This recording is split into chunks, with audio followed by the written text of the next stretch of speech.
On est en 1929, fin 29, et Biscarrosse à l'époque est un petit village de résiniers de 2000 habitants.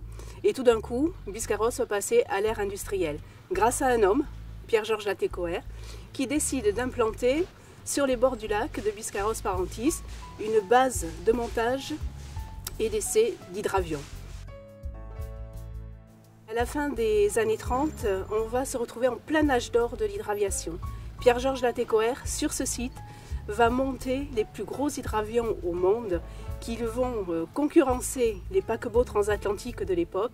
Et donc d'ici, ces hydravions vont partir vers des destinations de rêve, Biscarrosse New York, imaginez, et Biscarrosse les Antilles. Alors cette histoire, il fallait bien évidemment la raconter, la faire perdurer. Donc le musée de l'hydraviation retrace non seulement l'histoire locale, mais également l'histoire de l'hydraviation des origines 1910 jusqu'à nos jours, et ce dans le monde entier. Ah ça, c'est une belle pièce. Moteur du Canadair. L'hydraviation, c'est moins commercial, si vous voulez, que l'aviation terrestre. On a besoin de plus de puissance, ça va moins vite, il y a plus de traînées, donc ça n'a pas été viable. On ne s'en sert plus maintenant que pour faire les incendies, les Canadaires, ou le tourisme sur des endroits peu praticables tels le Canada ou en Sibérie ou dans des endroits difficiles d'accès. Notre chef-d'œuvre, ça vous donne des sensations, ça vous donne la joie de vivre du vol.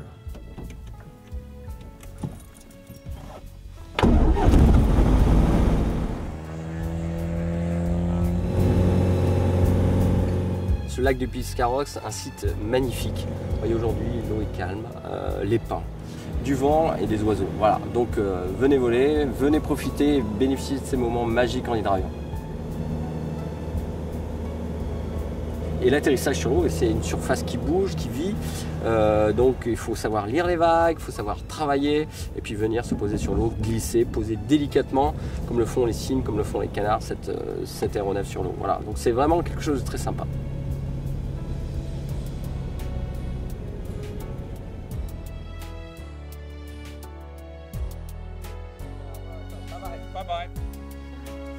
T'as le Catalina qui vient aujourd'hui.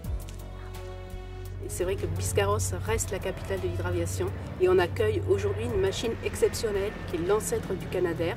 Voilà, donc un appareil de collection qui nous arrive tout droit d'Angleterre et qui vient ici faire des qualifications, parce qu'il y a très peu de pilotes encore en vie qui peuvent piloter ce genre d'appareil.